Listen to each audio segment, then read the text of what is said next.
Greetings to my classmates in Ed543.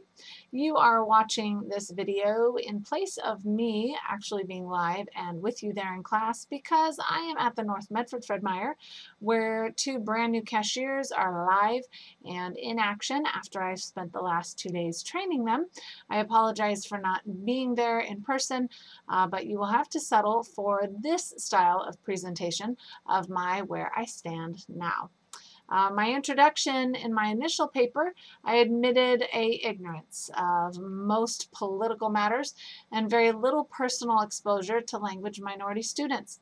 I have subbed quite a bit in the Central Point School District, and there I have seen the bilingual dynamic in a variety of contexts. I've seen ESL students in a mainstream classroom, I've seen them in pull-out sessions, and I've observed them socially. On a personal level, my brother Tim married a woman from Thailand named O, and they are attempting to raise their 2 children in a bilingual home. Since the writing of my first paper, I also have returned to work at the Road Creamery, where I'm a part-time temporary employee. The majority of the other seasonal workers in the processing plant are Spanish-speaking. I have been especially inspired recently, as a result of the classes I've been taking, more aware of the manager of the Tuville Cheddar Room, whose name is Philip.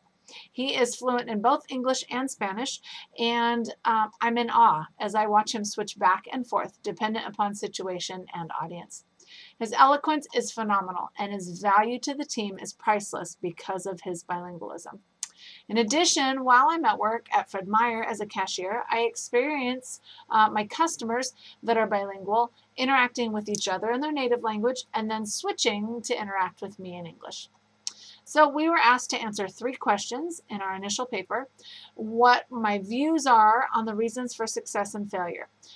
Initially, I felt that the success was due to passionate and competent educators who are responsible, taking interest in modifying their instruction to accommodate the minority while at the same time enriching the experience of the majority.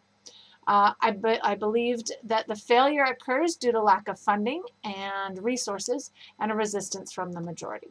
Presently, I still feel that success continues to be achieved where individual teachers are passionate about each student and are supported by their administration and classified staff.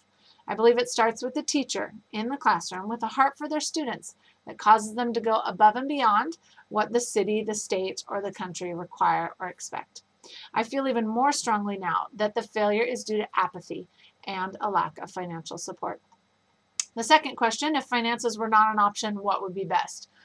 Initially and ideally, I felt that the best way would be to begin with specific and individual assessment. Each student needing multiple instructors involved who were fluent both in the primary and in the secondary languages, providing tools necessary for academic success and social skills for life outside the building. Presently, I agree that a well-rounded approach is best. If we had no financial limitations, we could provide students with a variety of instructors and instruction techniques. We would be able to individualize a custom curriculum that pinpoints and addresses specific students instead of just applying a broad brush stroke that hopefully covers most. In addition, if resources were unlimited, we could nurture not only the academic needs of the individual student, but the real-life aspect that will provide them with the skills they need to succeed outside the classroom. And finally, who should be involved in the final decision-making? Initially, I stated that the political powers would be involved due to the fact that money is the primary determiner of program execution. I hoped that parents and students would feel an ownership for the benefit of bilingualism to the families and to the community as a whole. Presently, I feel very strongly that those involved in the final decision-making are those of us closest to the students. We are at the mercy of political powers, and we must comply with mandates, but ultimately we have a large influence on a personal and local level. It falls to those of us with hands-on proximity and a desire to see the students succeed. At the conclusion of this course, I find I'm even more passionate about my personal responsibility to students in the language minority.